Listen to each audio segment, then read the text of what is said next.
And Chuck, I see the president has now taken the podium. Is issuing guidance for communities of faith.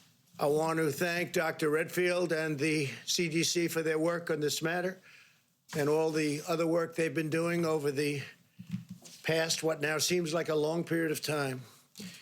Today, I'm identifying houses of worship, churches, synagogue, and mosques as essential places that provide essential services.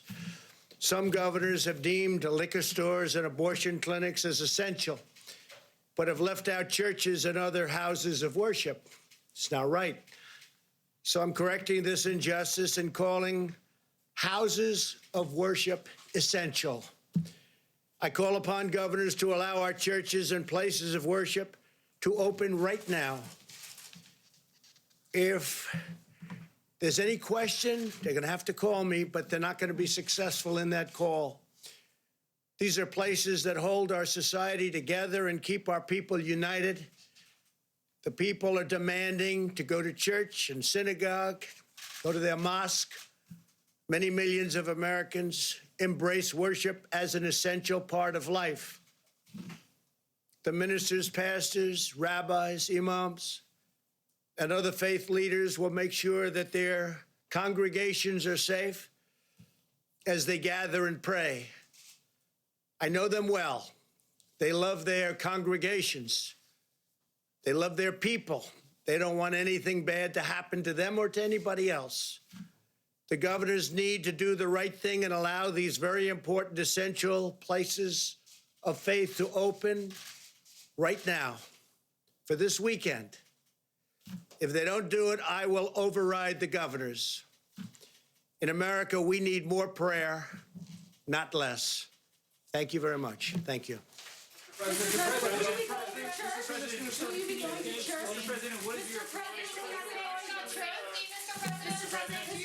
All right, everyone. It's a pleasure to join you today. Well, Katie, that was perhaps the most unusual presentation we've seen from the president, not because it's short, he's been short before, but he's short on a topic that I think we both would have assumed he kind of wanted to bask in, right? Kind of wanted to show politically whose side he was on. You heard it in the remarks. It's sort of surprising. Perhaps he just doesn't want to take questions on other topics. That's probably the best explanation we could get on how quickly he turned on that, because you would assume he would have wanted to at least make us have a second bite at this and flex his muscles more with a constituency that is of great importance to him, particularly in evangelicals. He won white evangelicals by such a large margin in 2016. They were so integral to his win.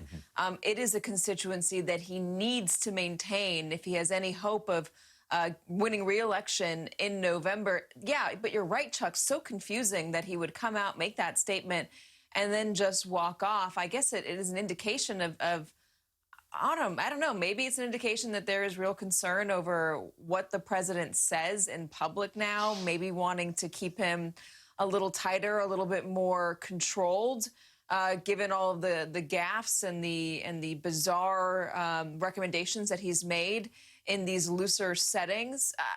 In terms of ordering all states to allow churches and places of worship to reopen, I'm not sure that he has the constitutional authority to do that.